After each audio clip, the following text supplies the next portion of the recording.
somber moment. Okay.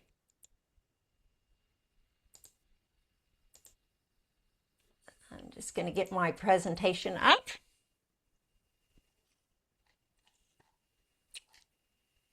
And so today will mainly be presentation. I mean, I may be able to do something, but we'll see what we do.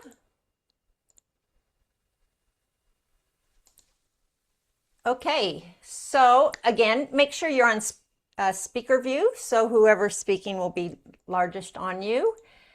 Again, I do all this in memory of Carolyn Radian, which I have a feeling Betty, oh, maybe it was a few days ago. It was a year ago, a few days ago that she passed away. And so she's still dearly missed by everyone that she touched, whether you knew her for, I mean, I only knew her for like maybe two and a half years. And people, Betty would have known her for years. But she just made you feel, you know, yeah, she was just an amazing woman and a great teacher of machine knitting. And so again, our kind of community is Knit Our Hearts Together in Love. This is a very happy, supportive group. And so again, I thank those who like or love or comment on other people's postings of their challenges, because that's just a way to support each other and let them know that they are seen. Okay, so if you can rename yourself where you're from in that, and I'll just skip that for now. And so all new attendees will receive a free gift. And so in order to get that, I'll need your email. And basically what it is, it's, what is it? Machine knitting terminology, machine knitting glossary, which has photos of what different things are, and a few schematics for gauge swatching and some gauge swatching information that I created.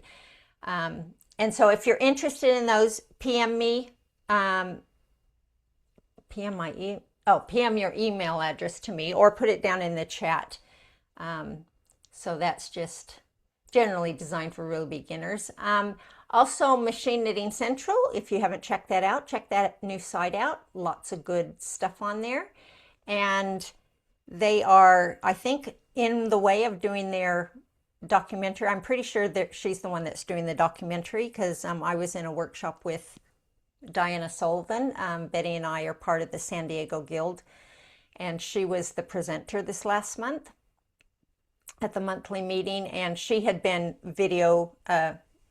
she had been filmed because she was, I think she said she was the first one to be on YouTube to do lesson tutorials. And Lou Brown, who has set up Machine Knitting Central, is trying to archive and keep the memory and of machine knitting. And so she's doing a documentary, which I would say will come out on somewhere. So I'm looking forward to that. So yeah, please go on and support her site. There's lots of things on there, and to download, it's just £1 just to help her nonprofit keep that going. Okay, if you have any questions, oh yeah, you can get some answers as well. And or any questions, this is the time to ask it. And so we always have time to, at any time, ask that. Again, check out my YouTube channel for just little things. If you do have a question, and message me often, I'll just do a little video and I'll put that up on my YouTube to answer that. If you're not part of the group, the membership, or the online course, it's only $20 a month Australian, or about 14 US, about 10 British pound. And that, number one, that includes all my workshop recordings for the past 36 weeks, starting from very simple, or we start with the soap sack. That's the very first one that we do. And then leading up, we've done sweaters, pants, socks. and things like that. And then there's also patterns that I've written in there that because I love schematics, so I love writing schematic patterns, and also just lots of beginner things. So it helps you as a one-stop shop as opposed to going to YouTube and just getting lost everywhere. It kind of has, for me, I find some of the best beginner ones that I enjoyed.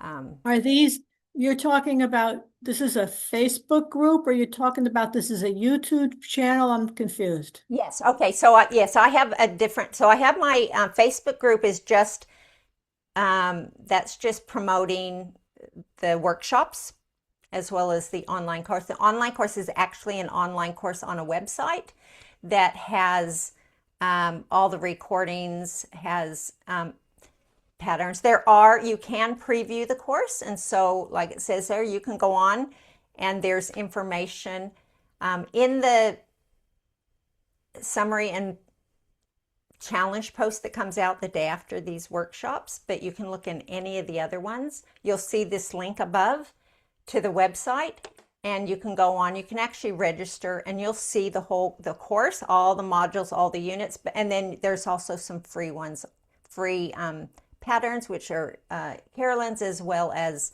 some other free ones. So this is on there. Facebook or on YouTube? That's on website. No, it's on a website. Oh, okay. Yeah, All it's right. an actual course on a website. So I have Facebook group, I have a YouTube channel, and I have an online course. So if you go on that link, it will actually, that's the first thing you see, is it tells you I have a Facebook group, YouTube channel, I do workshops, and then I also have an online course. So yeah, I kind of offer lots of different things, but these workshops are free for anyone. Okay, so make sure you have your notebook out to take any notes because today will be, I'll be going through the 3 different methods. Now, first of all, Betty, I loved so Betty's on the call this morning and she was inspired, I guess, to do cut and sew. And so I could see Kathy's face going, wow, that's really nice Fair Isle. And she got her sewing machine out, which she hadn't touched in. I mean, Betty, if you want to butt in, you can tell your own little story. But she got her sewing machine out, and then she remembered that whether it was a grandchild or someone needed a gift. And so she thought, ooh, she saw something, and she thought, oh, I'll make a little bag. And so she sewed a bag, which is adorable. And so, yeah, I'm just so glad that that she was inspired to knit and sew, but she ended up making this beautiful bag. And so hopefully, Betty, you'll attempt the sew and knit after today as well, since I'll review some of the things from last week. So thank you for sharing that with me. Judy Schultz from Sydney, she sent this in last night. So she did a boat neck sweater that we learned last month, I think it was. Remember, our boat neck sweaters from here to here was a 2 or 3 by 1 rib all the way across, so it gave it a decorative neckline and shoulder. But she decided just to do a hem. So, and same here, we had a 2 by 1 hem, or 2 by 1 rib, 2 by 1 rib. But she decided just to do a plain stockinette hem, which looks lovely, and she added stripes. And then this is the Sew As You Go sock, which again, the tip and the twist is to use bobby pins as you are knitting. Down here, every row you put a bobby pin in so that when it's time to do your Sew As You Go, it's so easy. You know which stitches you need to pick up for Sew As You Go. So that's a really cool tip. She did realize that she finished, one was higher than the other, but yeah, so that was very pleasing. Sabrina Condor from England did a cast on rag. And so I asked her what the fabric, what the yarn type was. She wasn't sure. She said it was just a cone yarn. So I'm thinking it looks like acrylic.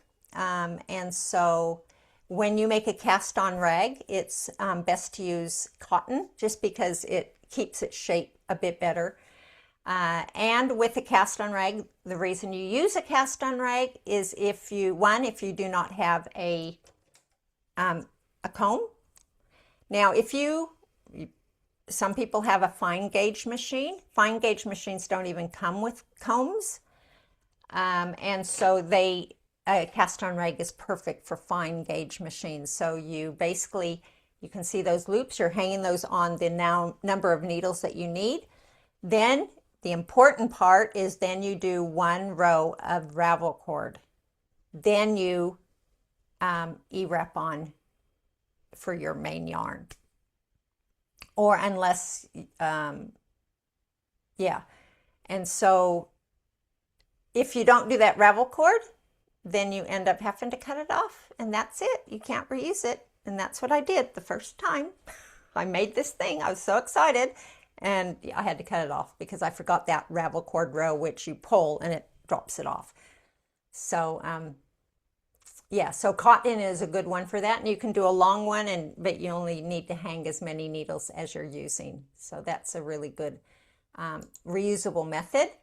Wilhelmine from last week had, I just kept this in. She sent all these in, things that she's been working on behind the scenes. So that was lovely, all the things that we've taught just this year, actually.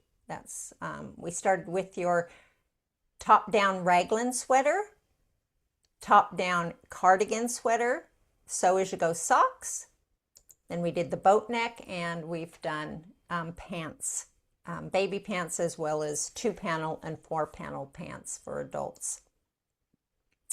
Okay, so tomorrow you'll see in the Facebook group a summary and challenge for this workshop, which will have just a summary of what we're doing. And if you do the challenge, which is do something with cut and sew, then in the comments is where you'll post that information. Okay, so cut and sew. So I'm going to just review a little bit from last week of why you would cut and sew.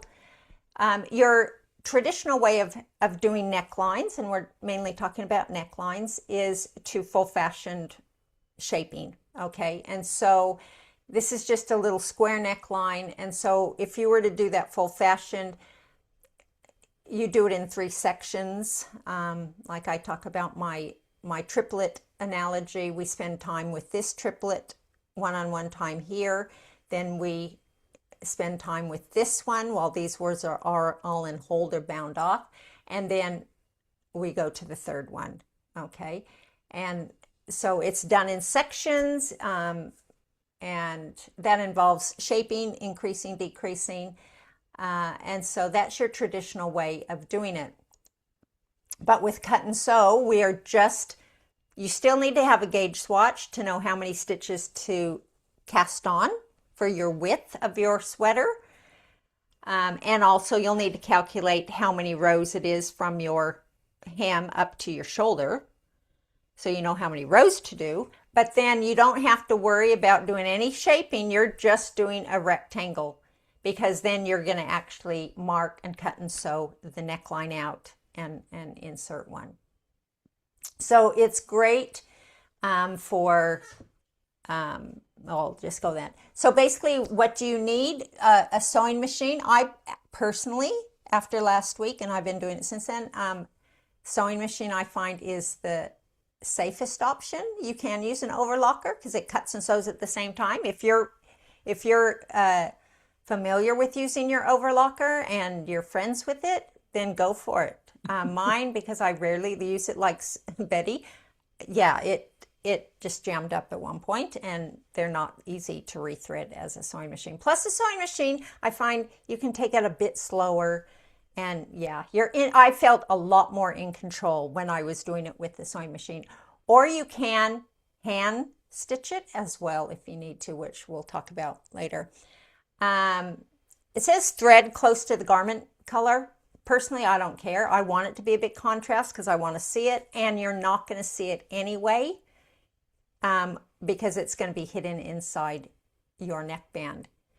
You need a template, and which you can make your own. You can even just use a ruler. or cut one out of a piece of paper and some scissors and a needle to seam it up. So this is the overall of how it's done, is you just knit your rectangle. Now, I was talking to Barbara, who goes to one of the other classes yesterday, and she made a sweater and it was too wide. So she says, I think I'll cut and sew that. Which you can. I mean, we're talking about the neckline, but if you did do something and you put it on and it's way too big, you can cut and sew the sides as well. You know, you're going to just go sew down and do that. So you can really, with cut and sew, looking here, you're doing it's as if you went to the shop and bought a whole meter of fabric or 2 meters of fabric. And you're going to get your pattern from your sewing pattern, which you can use. You can do sewing patterns and lay them on the fabric and trace around and cut it out. So you could do that for the front, the back, and the shoulders. And then you can knit on a neckband. Okay?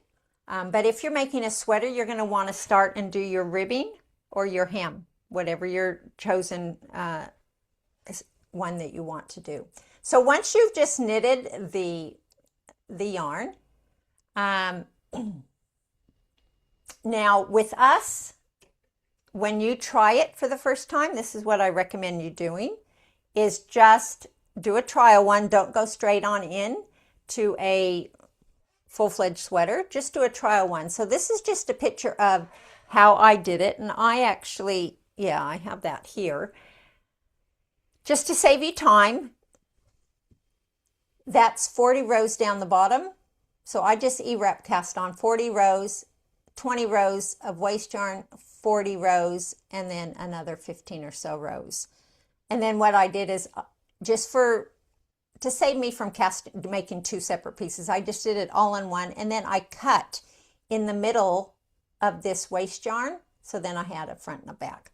Again, it was just for a trial piece. It just kind of saves you casting it on twice and quickly to do your sample pieces. Okay. Okay, and the reason for cut and sew is perfect for Fair Isle, because if you were to do Fair Isle in the traditional way of the thing, is trying to get the pattern the same when you're doing this shoulder and getting that thing back to the same, so it's doing both shoulders. And just with all the floats and everything, it makes it so much easier to do cut and sew, because then you can put your template exactly where you want it on that fabric, so that, as you can see, so it's the same on both sides. Same with stripes. So yeah, you can make your own template just out of a piece of paper, and you just mark the center. That's an important marking. Or I have these ones that I use. These ones are on the course, but I'm happy to email this. It's just a JPEG to anyone who comes to the classes. And so I'll just show you, just stop sharing. Let me put it on. Sorry, I wasn't even on speaker view. Okay. So there's all these different sizes that are on. It's just a 2-page thing. And so you'll see, yeah. So it includes the back as well as the front so for example, if you're just doing the front, you're going to fold down. So there's basically these lines that you fold. You're going to fold that down and put that up and draw around that. If you're doing the back, then you are going to swap it over, and this is going to be that part. You're going to lay that on, and that's going to be your back. Okay, so they're pretty cool. And so yeah, if you want a copy of those, then please put it in the message me in Messenger is even the best. If not, put it in the chat. Okay, welcome, Judy. Thank you. So we're just doing a quick review from last week. Okay, there you can also go to Knit It Now and you can buy these. There's about 3 pages of these with all different sizes. This is the 4-inch infant child ones, and you can. When I got this a few years ago, it was free, but now it's $5. But like I said, these ones I find work really well because they do have. And you can get these ones from Carl Boyd online if you can find them. And they have all the different shapes. So with cut and sew, you can do any shape. You can do the V-neck, but we're just focusing on the round neck. So once you've printed, once you've knitted your big thing, then you're going to mark with your template. You can either use chalk or I use a permanent marker because I know that it's going to be hidden anyway, so it doesn't matter. And then again, you either use your overlocker if you feel comfortable with that, and you do 1.5 differential feed or 2.5 and 2.5 stitch length.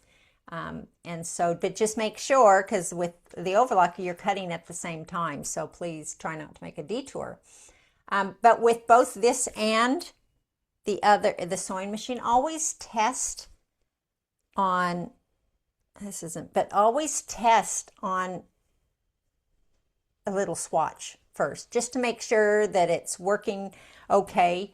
And when you start with both either the knitting, the overlocker, as well as the sewing machine, sorry, my brain, lift the foot and get it to where the yarn starts. Don't have it feed it in because that can kind of bunch it up. So always lift the foot, get it into where you start, and then take it from there. And you're actually, with the overlock, you're actually you're cutting on the black line, the line that you're doing. With the sewing machine. Okay, so here's my little test fabric. See, this was on the sewing machine. On the sewing machine, on the black line, I do a straight stitch. Then on the other side of it, not inside where the neckline, but on the other side, so I do a straight stitch. Then just outside of the straight stitch, I do a zigzag, a small zigzag. And so here I tested it before I did it on my neckline. On the sewing machine, do it about 1.5. I think it was, no, was it 1.5? The stitch length, I think, was 2.5. And you just want your zigzag to be around the size of your knit stitches. So that's why doing just a test swatch first is good. And then you're going to start cutting. So again, they call it cut and sew, but I refer to it as sew and cut because that's actually, you're sewing first before you cut. And that's not as daunting when you're cutting it. Then you're going to steam the neckline. Once you've cut it out, get a steamer. And just to let you know, guess what I got for Mother's Day? I mentioned it last week. This one I had borrowed from my daughter. And my husband said, "Ooh, what's that?" And was asking, how much it costs. And I said, "Oh, I don't know." Anyway, I got one for Mother's Day. So it's a really good handheld one, portable. So you steam the neckline.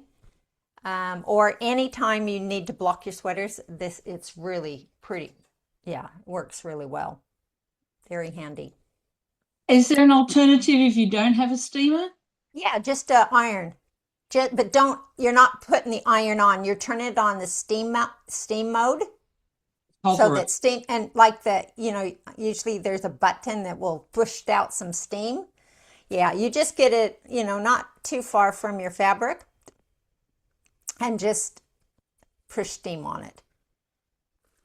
And that will help relax those stitches and help them lay flat. And then you can just press it down. Again, the other way that I block is I have a rubber mat. I lay my thing down, pin it down with these pins, but you don't need these. You could just use, straight pins. And I just get a bottle of water, spray bottle with warm water in it, and just spray it. Just dampen the knitwear, and then let it dry.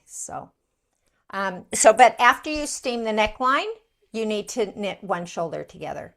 And the way that I do it is you do your right sides together, and then knit across, and then I think I knitted a second row in a large tension to do the latch hook bind off, which is the loop for loop. When you do the loop for loop, you can see me there, I'm pulling it down. It's easier to do that because you don't want, if you don't do a larger tension in the latch hook bind off, and I would have started from this left stitch opposite the carriage. I would have taken that stitch off, then gone through this stitch and pulled it through, and then gone, and that. So you're basically just crocheting it off. If you don't have that larger row before you do that, it's going to be very tight and like gather in your seam. So make sure, and that's my favorite bind off. I really like it because it's a stretchy bind off as well. So once you've done that, then it's ready to hang your neckline. Okay, so you're going to get your neckline and you're going to hang it. Was it right side facing you? Oh, now I'm questioning that. No, I think it's wrong sides. Okay. Wrong sides facing you. When you hang your neckband, you're going to hang it. So you're hanging, it's the front as well as the back is being hung. And then you are going to, this is the first method that we taught. Okay. And I'm just going to stop the sharing and show you what that looks like. Ooh, do I have it here? Yes, I do. Okay. So this is the first method that I'll be showing, this is what we did last week. So it's a chain stitch, which kind of separates it. And this is actually my favorite. The other two I'll show you are not my favorite because this looks the best. Okay, and this one I actually did a demo on last week. And so, but yeah, it's quite simple. So, and then this was a picot hem, picot edge. Okay, but you could just do, stockinette. So with that one, let me just get back to my presentation. Okay, so you're going to hang wrong sides because this one you're actually knitting the neckband onto the neckline. So you've hung the neckline, wrong sides facing you, because that's how we,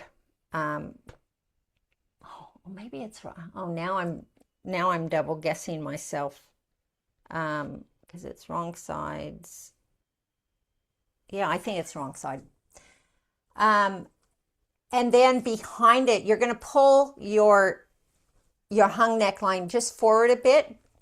And then behind it, you're going to do the chain cast on. Okay. Now the chain cast on is you're starting opposite the carriage, as if that's just one option of casting on. There's E-wrap. Chain cast on, you're just starting at the left of the first hook. You have your yarn, you have your latch hook in your hand. Okay, you're using your latch hook. And you're actually just going to start chaining, going under. Instead of an E-wrap, you're taking going under and then pulling the yarn through, under, pulling the yarn through. So it's a really, it gives a chain look effect, and that's what we want at the beginning of our neckline. Okay, once you get to the end, and in fact I might, yeah, at the end you're going to have this stitch on your hook. You're just going to put it onto that last needle, and then you're going to thread your carriage. Okay, and so the thing with that is just try and keep all your chains this, just get in a groove and keep all your chains so they're all the same size. Once you do that, then to make it easy, because this edge here has your cut and sew edge, so it's best to avoid a problem with your carriage is just manually knit that first row. Okay, so it says here manually knit that. Make sure your latches are closed when you do that so that it doesn't get caught in this cut and sew. Close your latches and manually knit that across. Okay, oops. And then that will ensure that you don't have any problems with that first row. Then after that, come on, let's move. Then after that, you're going to knit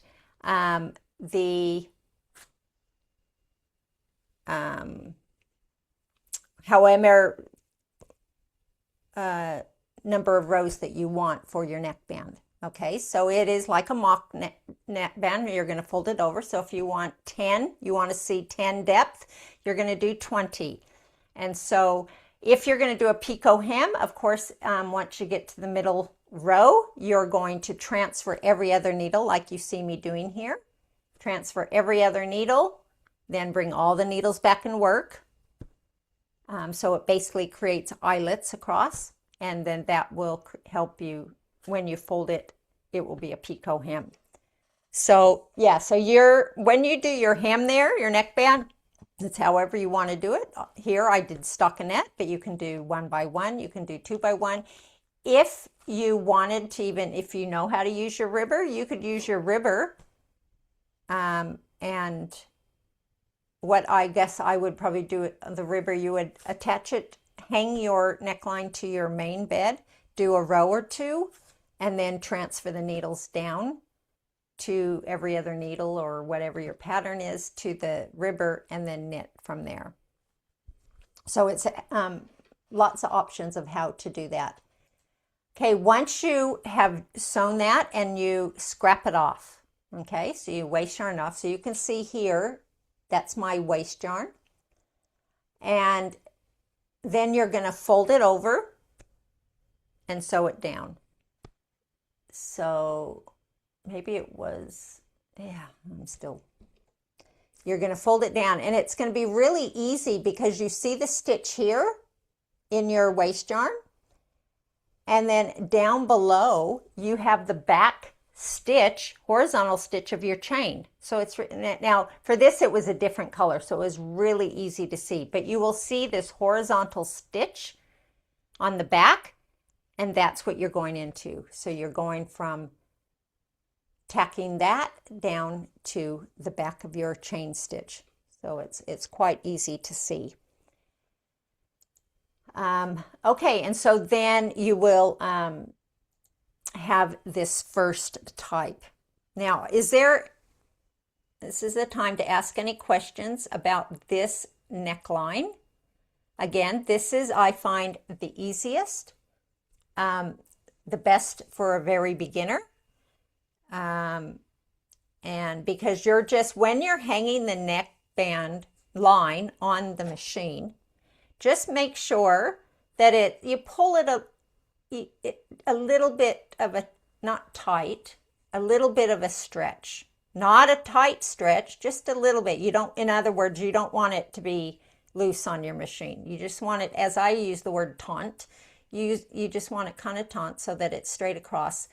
And yeah, you just start hanging. And then how many it took to hang, that's your thing. Where with these other two, you need to measure how wide you need that neckband. So that's why this one is a really good one. And again, I personally like that edge. It just, the other edges I'm just not that fussed on. Okay, so any questions before we go on to the next method?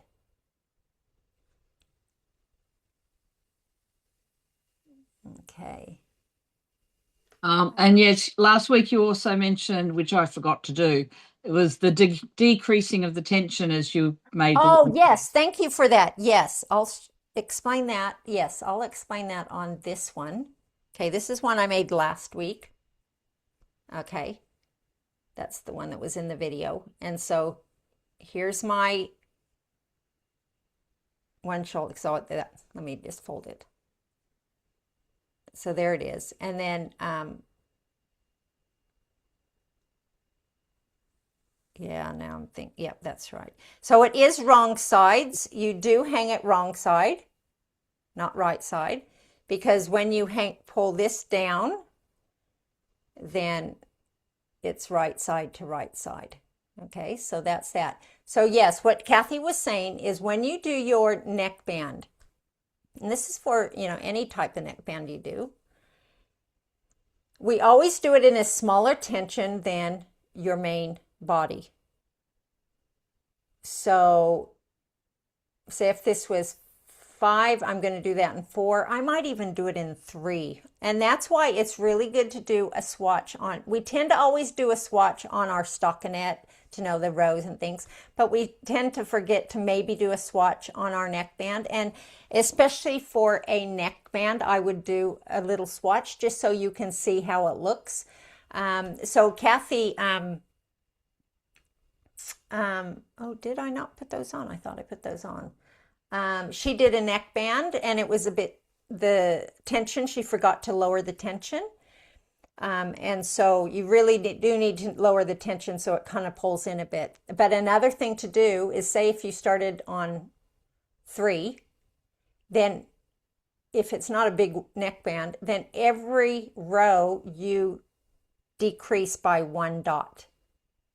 So by the time you get up to your center row, your tension is a lot tighter. And what that's going to do is pull that in so it sits flat on your neck. Otherwise, it can be quite gapey. Okay, and so again, you start with your rib tension, which is 1 or 2 lower than that.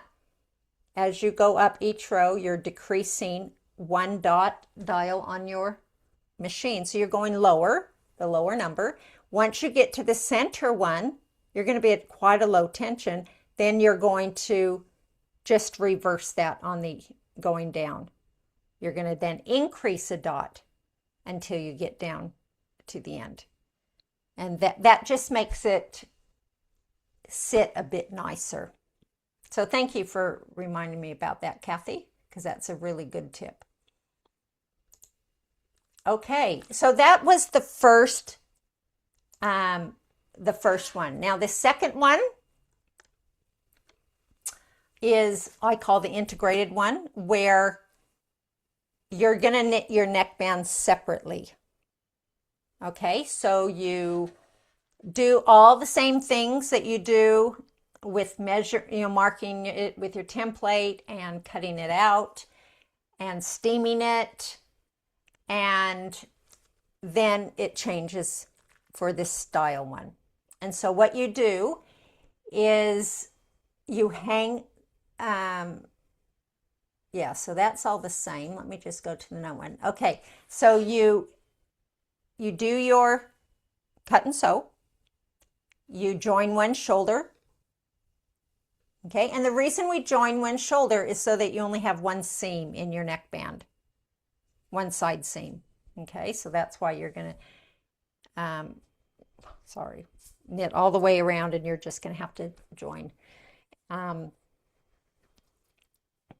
so you join your side seam once you've tacked down your neckband, once your neckband's done.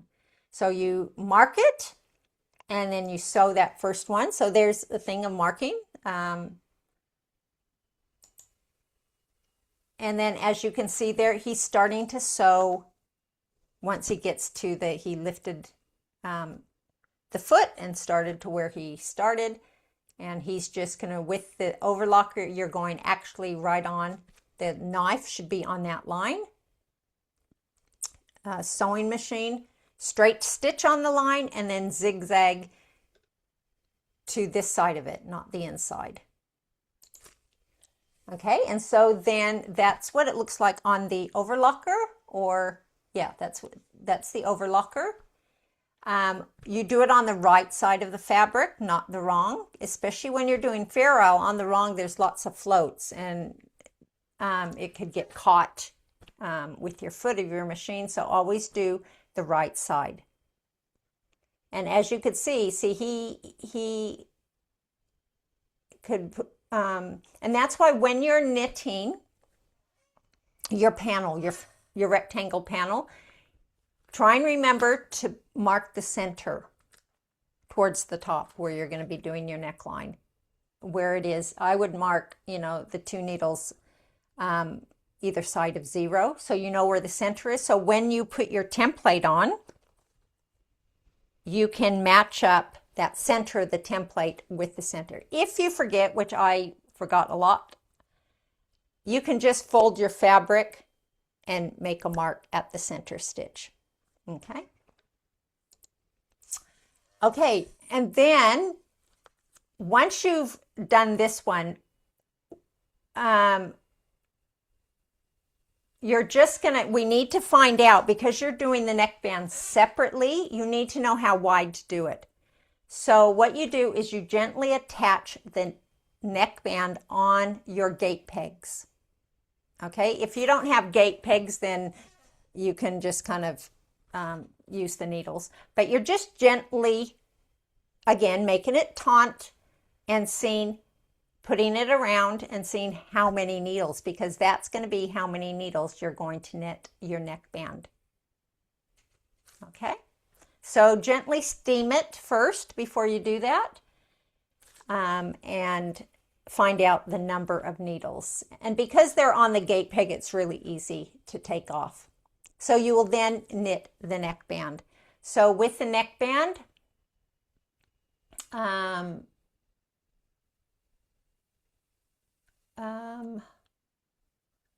yeah, I start just E-wrap on and knit the neckband.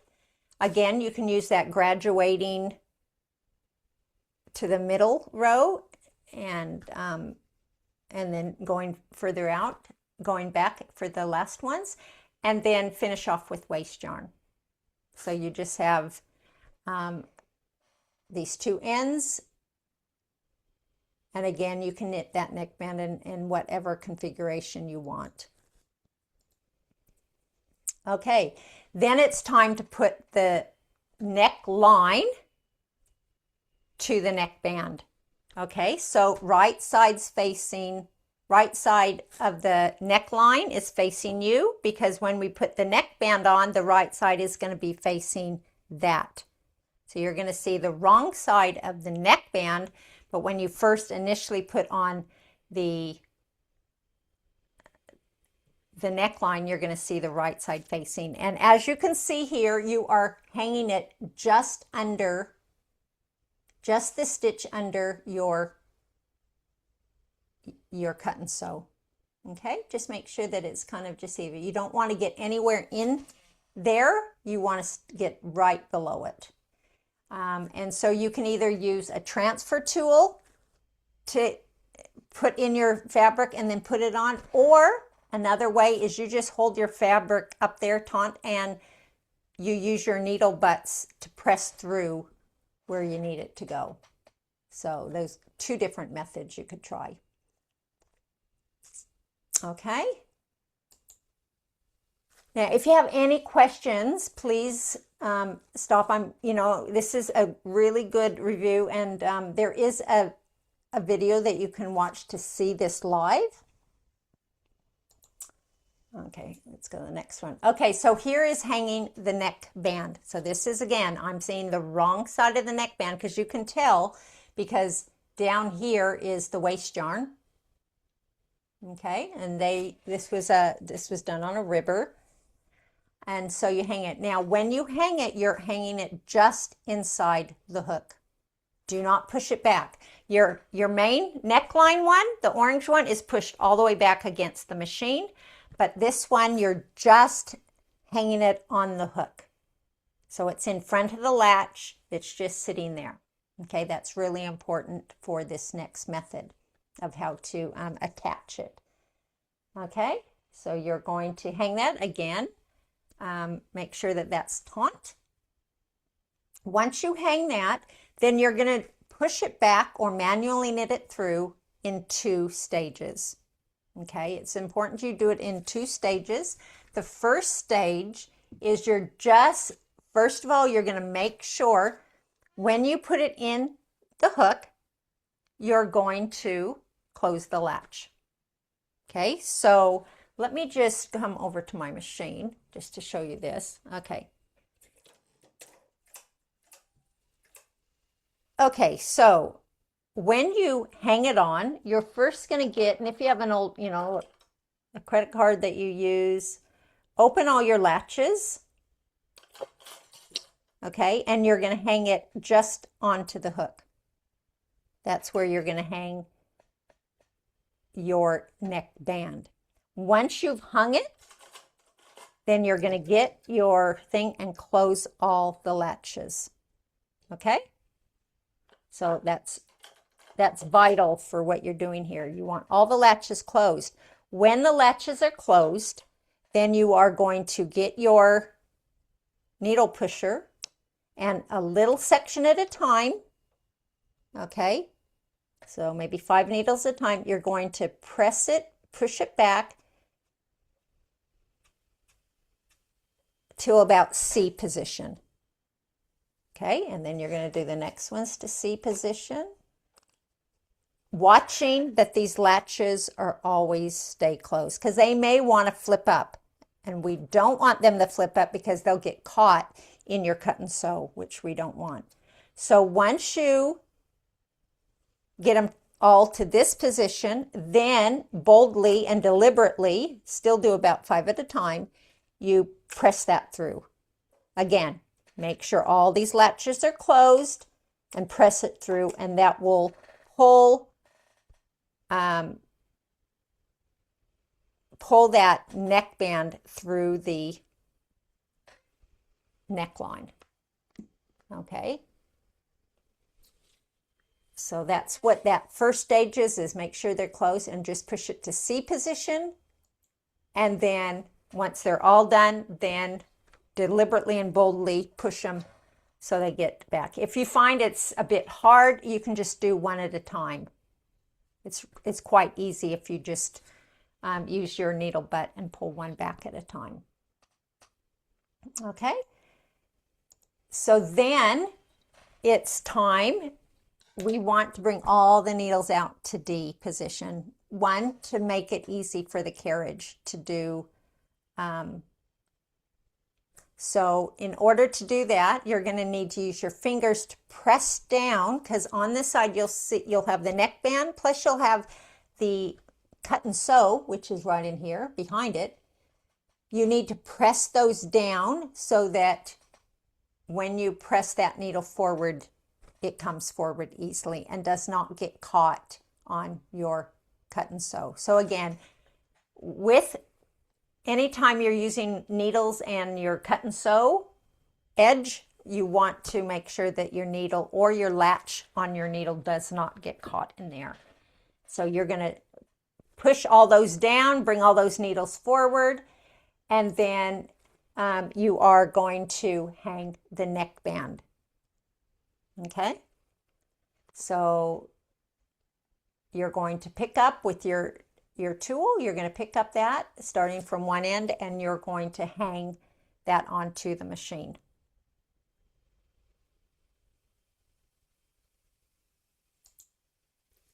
Okay, before you do this seaming row, you'll want to remove your waste yarns. Okay, because there's a waste yarn here, and there may be a waste yarn in the back as well on your neckline. And because we have our neckline, our neckband, waste yarn, that's way too thick for your carriage to knit through that. So you'll want to pull out that waste yarn at the front, and don't be worried about pulling that out. The stitches are on the needles. Your needles are all way in D position. They're not going to come off. Okay.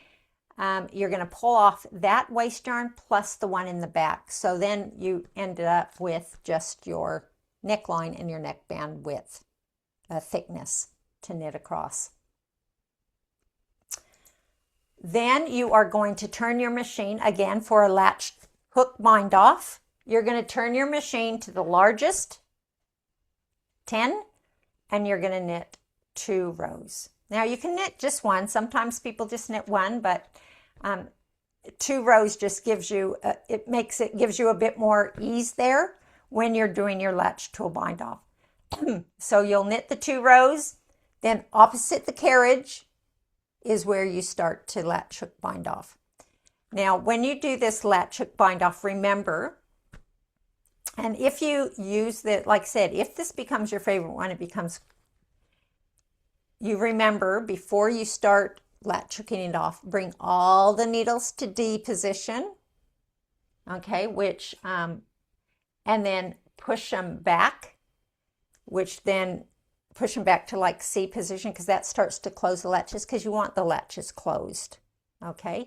And then it's easy when you're hooking into one and pulling it off, it very easily comes off that needle. So again, D position, then push back to C, and then start latching off opposite the carriage, go towards the carriage. And the reason we do that is because the tail end is the yarn end. You're gonna just hook that through. Okay, and so then there again, that is the latch hook bind off. Okay. And when you do this bind off, some people say, ooh, I'm afraid some of the things are going to fall off. If you use your 2 fingers, to hold the stitches next to the one you're trying to latch off, and you're holding that and pressing it against the machine, they're not going to come off until you allow it to come off. So these 2 fingers are really important in machine knitting. They have a purpose. It's not just our right hand doing that carriage. This hand, these fingers are very important. They are the protectors. They protect things from falling off, from just lots of different things. Okay, they're the gun finger, as I talk about. They're the ones that, you know, anytime you're using a pusher, I use my gun finger to hold those stitches pushing against the machine to bring, when I bring things out with this. Anything to help prevent anything from popping off the machine. Okay? Okay, so let's see if that, so that is that bind off, that is that neckline. Now, do you see here the neckline? There's kind of no, it goes straight from your stockinette or whatever to that. To me, the ones that I've done in this method, it just doesn't, from here to here, yeah, to me it just doesn't look as nice, but you know, it's just preference. So you can see here how he's kind of went, and he goes in as it goes up to the top. That's that decreasing. So it really does come in a bit more at the top of your neckband due to that staggered decreasing every row. If you're doing a bigger neckband, you might do it every 2 rows because you don't want to run out of numbers depending on what number you start with your tension. Okay, is there any questions on this second one, or is there anything you want me to review the steps on that? So I'll just verbally go through those steps again. So we do the same like we do the other one. We cut out, we steam it, then we hang it on the gate pegs tautly to see how wide it's going to be. Remember, we've already seamed the shoulder, so we're putting it on the gate pegs, lightly hanging it so we can see, okay, we need 50 stitches for our neckband. So then you would cast on 50 and you would knit your neckband, your preferred neckband, finishing off in waste yarn. Once you do that, then you actually hang your neckline, sorry. That's the main thing. You hang that on the needles. And then you hang your neckband, but only inside the hook. The neckline is being pushed all the way back towards your machine, and the neckband is just in the hook. So make sure you open the hooks to make that easy. And then once you have them in the hook, you're going to close the hook. At that point, you're going to get your needle pusher and use more that side, that width, that's about 5 needles. And making sure that they stay closed, those latches, push it back to C position. Okay, go across and do that. And then you will do the same, but boldly and purposely push them back so it actually goes in. And you'll feel it. It's quite cool to see it go from it. Yeah. And so then once you do that, you are going to take off the waste yarn. There's one on your neckband and there's one on your neckline. You want to take those off so there's not so much thickness there. And then you are going to, what do we do then? I don't know if we seam that together. Can't remember. Does anyone remember in their notes? Let me just.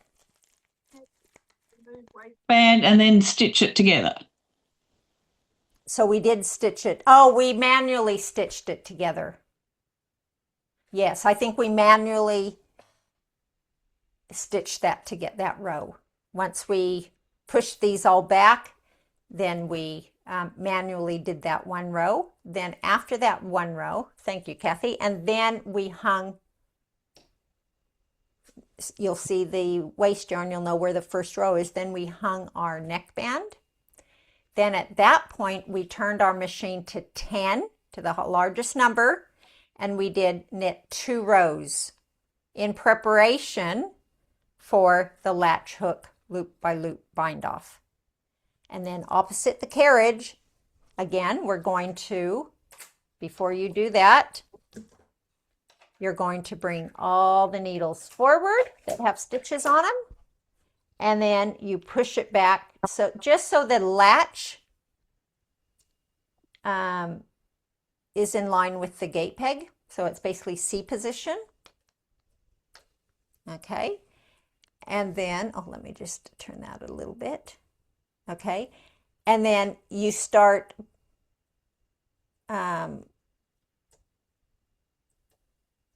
opposite the carriage. You put the first one on your hook, then you go through the second one, and just make sure that the original, you have one behind the latch and one in, the one you're picking up is in front of the latch, and you just basically crochet that through all the way to the end. Once you get to the end, you use your yarn to bind that off. And then, yeah, then you have that perfect neckband. Okay, so I did that one last week, and it did work well. Last night when I tried it, yeah, I don't know what was happening. But it is quite easy to do just by following the steps. Okay. So Sherry, here's a fun Yes. fact. Yes. You mentioned earlier that you thought it should be called sew and cut Yes. because the order we do it in is sew and cut, and you're absolutely right about that. But I think cut and sew comes from the garment industry, because I once visited a garment factory, and they take 20, 30, 40 layers of fabric. Oh, yeah. Okay. And they cut T-shirts out, for example, or sweatshirts out with a jigsaw. So you have an operator standing there just maneuvering a batch of a layer of 20 things, and they cut those out with the jigsaw, and then they sew them. So in the industry, when they're manufacturing T-shirts, sweatshirts, it is cut and sewn, and I think it's just flowed over from there. But you're right, we do sew and cut. It's fun fact. Yeah, that's right. And if you do search on the internet like just the web for cut and sew, and don't put machine knitting, you're going to get Yeah, you will. the fabric, you're going to Yeah. get all that. Yeah, that style. But Yeah. that's right.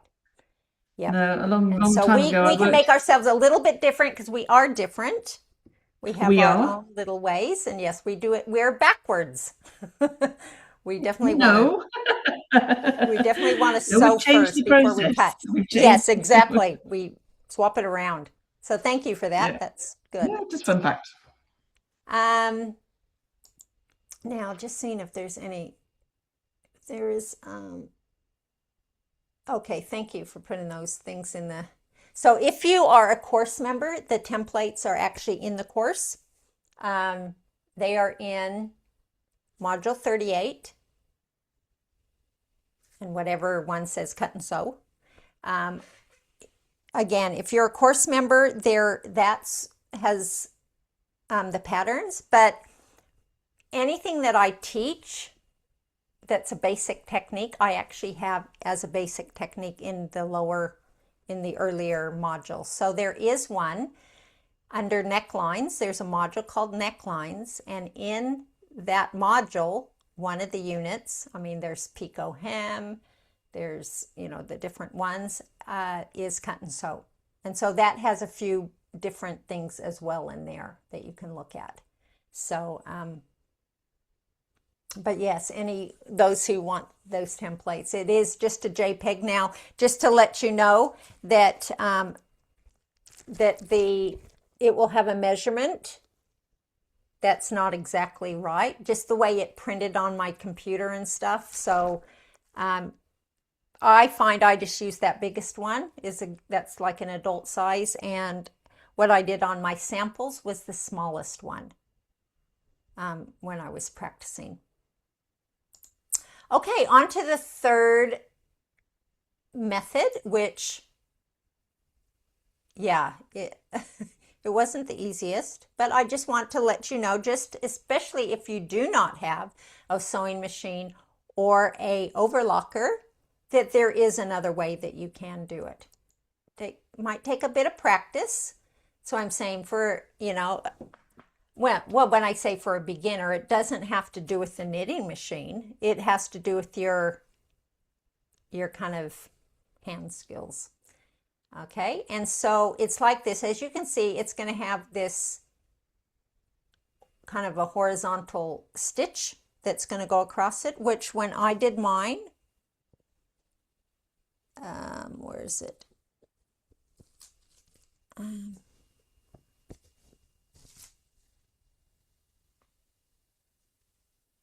Let me see if I can show you, because it did not, yes, this was my attempt. Okay, you can see I did not pick up the right stitches. It just, I mean, on the back looked really nice. But yeah, this, and where it did do it right, yeah, you saw that horizontal line. Where to me, the chain stitch just looks better. It looks like it was purposeful, where the horizontal line, yeah, I guess it can look purposeful too. Yeah. So, okay, so, now if you have a linker machine, which I do, I haven't tried it on my linker machine yet. I've used my linker machine just to sew seams, but supposedly it's really good to sew on your neckline or neckband to your knitwear. Okay, so this is, that's the one that that was the first one that I demonstrated, where you are hanging your neckband and you're actually knitting your neckline there. Okay, so the next one is by hand. And so I'm going to refer you to a video. It's Knitology 1 by 1, which you might have seen Alina's YouTube channel. She also has a Patreon account where you can join her Patreon account. Patreon is kind of a sister to YouTube, where you pay to actually get access to videos. as well as they can put, I think they can put documents up there as well. And so she has a Patreon account, and so she does lots of, I would say, more advanced hand manipulated type of patterns, but she had this by hand. This is the only one that shows cut and sew if you don't have a machine. Okay, so again, it's Knitology. You'll see here, Knitology 1 by 1. Okay, so this is hers again. The way that this one is done, it has those horizontal kind of stitches. Okay, so you first start out by, and I'll be putting these links, I'll put these links in the summary tomorrow for their videos. Again, you're going to knit, and then you're going to see she marked the center. Always try and mark the center before you do your template, and you'll kind of, if you didn't do it when you knitted it, you'll remember to do it before your template, because you'll want to line up that center line in your template to your center neckline. And so she then traced around, but what she did, and again, I tried this on a bulky, it just kind of didn't work too well. On a standard, it would work so much better, okay? She cut just like 1 centimeter in from her marking, okay? Then she separately, again, this is like the second one I did, she separately knitted a sample neckband. And then she used that neckband to measure around. So she knew how many stitches she did for her sample. So she might have done, I don't know, 40 stitches wide. And so she then measured that, just used that and put it around her neckband to see how many. Now, when she got up to this top part, she moved this end here over to here. Then she just counted the rows so that she could add that into that. So that's how she got. Now there's other ways. Again, she could have done it and just hanged it tautly on the gate pegs. That was just the way that she did it. So there are a couple ways to measure how wide you need that. Okay, so then she got her neckband. She pinned it in the center. So there again, she had the center of the neckband. And she lined that up to the center of the neckline. And then she started from this edge, pinning it up to here, and she used straight pins just to pin it on. Okay? And this was, you were looking at right side and right side. So the sweater, that's the right side of the sweater, and this was the right side of the band, because we are going to actually stitch that down directly to this, how we want it to be. So that's why it is. So it's right side, right side. So there it is, all pinned into place. Okay. So right side on top of right side. And then it's the latch hook thing, which wasn't too bad. It's just that when I cut mine, being a bulky, it did not look that nice. And it kind of frayed a bit. So it was really hard to really see this line because it was so close to it. But here she is going in from the back. She's going using her latch tool. And there are those stitches there that she hand bound. Oh, that's one thing I didn't explain, is she actually hand sewed. Let's see if I can show it here. She hand sewed this by doing a back stitch. Okay. So I think she started in the center and went up and then came back again. So it was a double So that's where she's not using a machine. She's just using a needle and thread to sew on that line. So there is thread on that line. So when she gets to this part, do you see? There's that basting, that thread. So she's kind of, she can see that line. She's going in there, and then she's going to, hold on, my pants. Go in from the back towards the front. Now, here she did a proper rib on her machine. So as you can see here, there is a knit row, and then there's a purl row. She's going to go into each one, alternating. So here she came out a purl row. She then has her yarn, and she's going to, so that's her working yarn is on her left, on the right side of the fabric.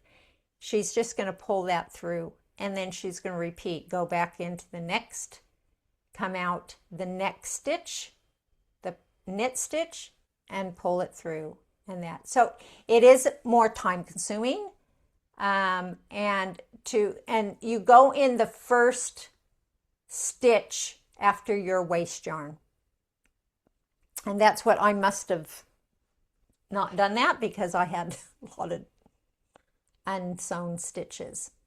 Okay, and on the back, that's going to create a chain stitch on the back side of it. Okay, then once you have that all sewn down, then you are going to remove your waste yarn. Then once that's done, you're going to fold that in, and you're going, so do you see here, do you see this stitch here, this horizontal stitch? That's what you did when you were tacking that down. You'll just see little horizontal running stitch. Once you then fold that, you will then take two legs and take two legs or a full stitch on the edge, top edge, and then go down. So here's the top edge, and then you're going to go put it into one of the chains, because remember I said there's a chain on the back from doing that. Then you're going to put it through that chain, both legs of that chain, and just basically you're just tacking it down. Okay, and then you have your neckline without using a machine, which is probably how our ancestors did it. They didn't have overlockers and that. That's how they would have, of course, hand knitted.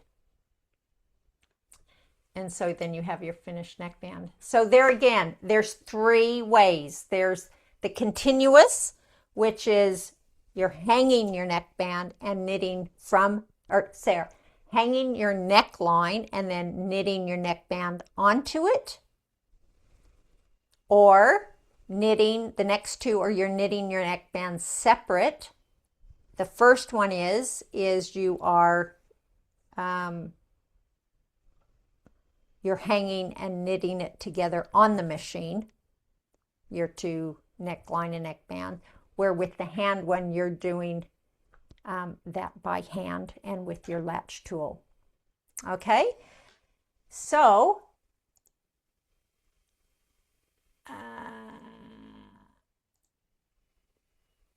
rightio. So out of those three, I'm just gonna do a little poll and see which one you think you're gonna give a go. Okay, so how many of you want to give a go? Keep putting it down. With the first one, which is the continuous, which has the little chain stitch, either a picot or you can do a straight. And how many of you like that method?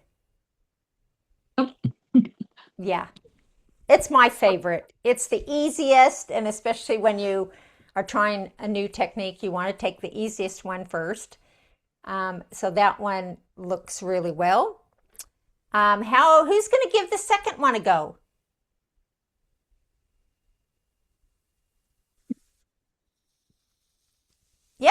Okay, Elizabeth is going to give number 2 a go. Yeah, it's when I did it the first time, it worked quite well. And so again, I'll have that link in the thing tomorrow. It's Woodside Stitches is the YouTube video. And so if you look at Woodside Stitches, you'll see that orange, it's kind of easy to see. His is one of the, like I said, one of the few. There is a few other cut and sew videos on there, but I watched them, and that's kind of what I do is I kind of see what's out there. This first one, I'm not even sure where I learned that one, because all I know is I had on a little piece of paper some notes. So yeah, that's my favorite one. So there's no real video on this one, but the Answer Lady does one. There's a few people that do it, but I just found their methods. Yeah, it was just these ones were the kind of the more simpler ones to do. Who's going to try the by hand? No. Yeah, if you have a machine, why do that? Like I said, it does take a bit of practicing to do that and to get it exactly where it needs to be. So, but I just wanted to let you know that, because I do know that some people said, hey, I don't have a machine. Can you still do cut and sew? And it's like, yes, you can. Okay. Rightio. Okay, so now I'm just going to go to speaker view. Yep. So is there any questions you have on any of them, or any other questions that you do? Something you're currently working on, or a past project that we've taught, or a project we haven't taught that you just have a question and you might think someone might be able to help you with? I have a question. Yes, Sue. All right. I have a rounded upper back, and I do short rows in the back to make the upper back a little bit longer. But my question is, when you cut the neckline, should you change how you cut the back part of the neckline? Should it be higher than what your template shows? Well, the template is not very deep at all. Okay, I'll show you the big one. Okay, this is the big one. It's only maybe an inch. It's not very deep. So what would yeah, happen if you made it straight across and you didn't? Oh, you could. Yeah, you don't even have, that's right. You don't even have to use this back one. But would it help making it straight across instead of going down an inch? Would that help the rounded back issue? I would say so, because it's giving you more fabric there.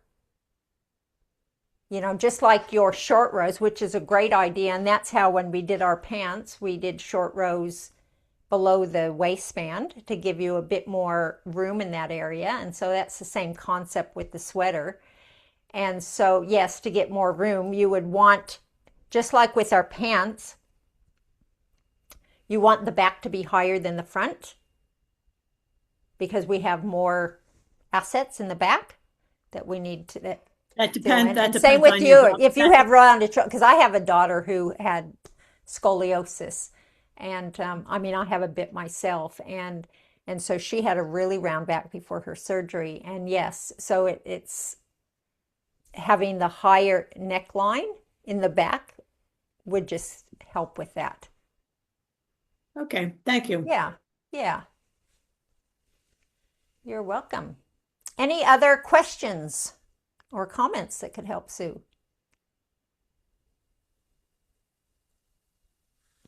Okay. What is everyone working on at the moment? A retry method. Pardon? I'm going to retry the first method. Right, yes. Yeah, just remember to lower that tension. It's probably even better to lower the tension by a couple when you're doing your bands. And particular yarn's quite thin, so the tension was quite low to start with. So I've only got a Right. little Oh, bit of a gap. Yeah. okay. Kathy, try and put 2 yarns together. Have you tried that? I'm going to have to, because I've only got one cone of each colour. So I'm going to have to wind some off the cone to make a 2-strand. Yes. Yeah. Yeah. Definitely. Yeah. And that, because you are working on a standard, and yeah, those thin ones, like I have a thin one here, it's like a 1-ply. I mean, I would never just use 1-ply. I would always have to put that with something else. On my, even my standard, where on here I do it, I can use it, but I would probably have to do at least 3 of them to do it. And then, but I want to do just the one colour, so I'm going to roll some off. Yeah, definitely. Yeah. No, that's good. Oh, good. Anyone else? Are you working on, or the next thing you want to do? What is that one thing, that next thing that we talked about? The next thing I want to do is make myself a loose V-neck top. Okay. So, Yep. for a yoga top. Uh-huh. Ooh. Ooh, illusion knitting. Oh, sorry. Huh? Oh, sorry. Go ahead. I'll ask Elizabeth in a moment. Yeah. And so, do you have a pattern for that? I'm about 71. I can't 71 patterns. I know. That's the problem. I go looking and then I find far too many and I get stuck because I get overwhelmed. So Yes. I made my first one on, I think it was it the Knit Factory? There was one that did a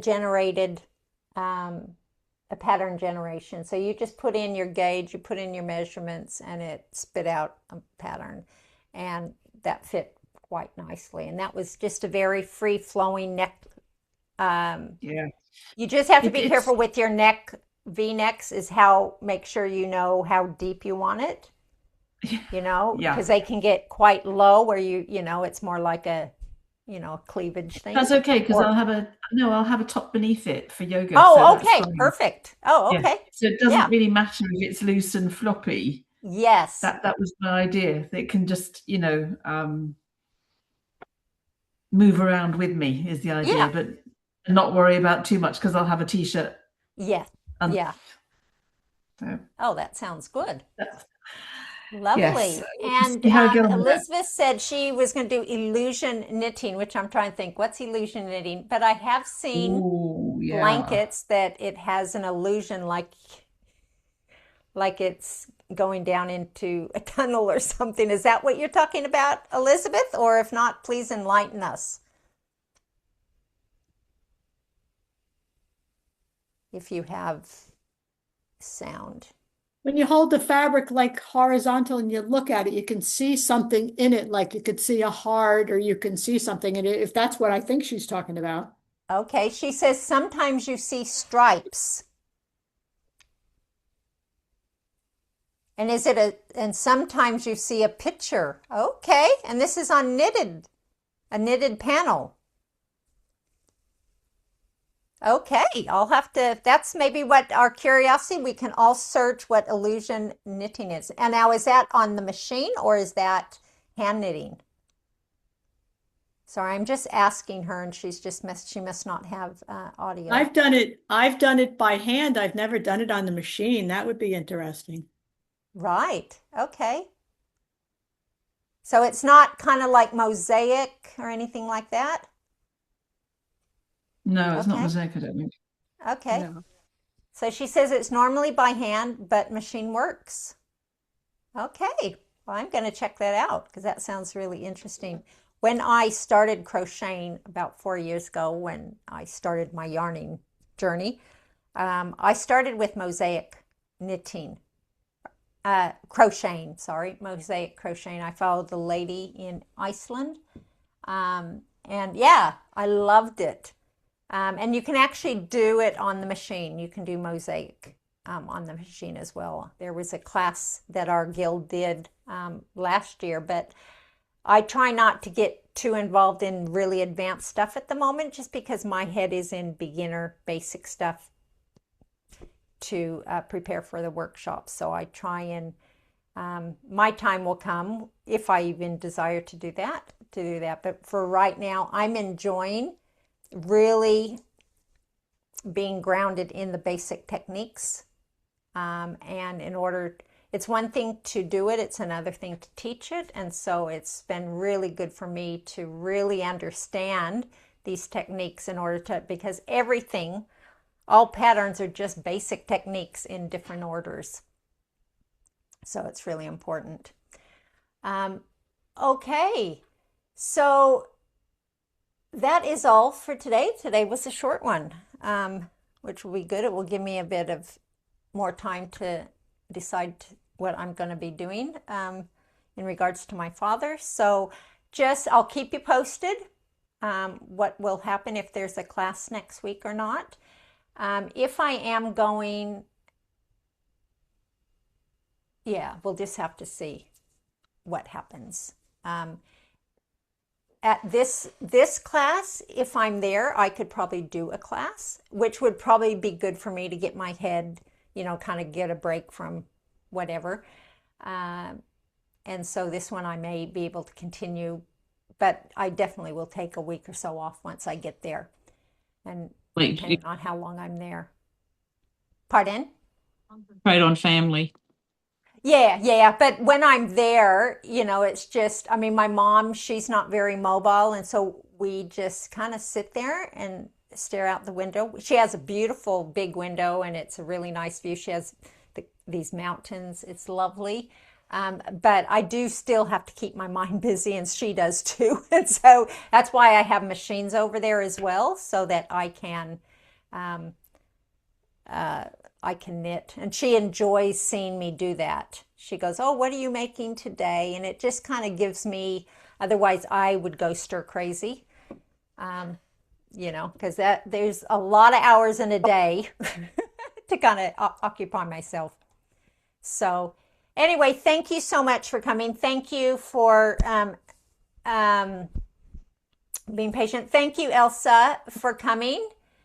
And I'll keep you posted. You'll know through the Facebook group what will be happening, if anything, next week. Okay? All good But wishes, Sherry. Take care of yourself. Thank you. Until then, just practice those knitting things and post them on those things so that we can all see. Just give it a go. Okay? Take care. Okay. Bye-bye. Bye-bye. Thank you. You're welcome. Good to have you, Sue.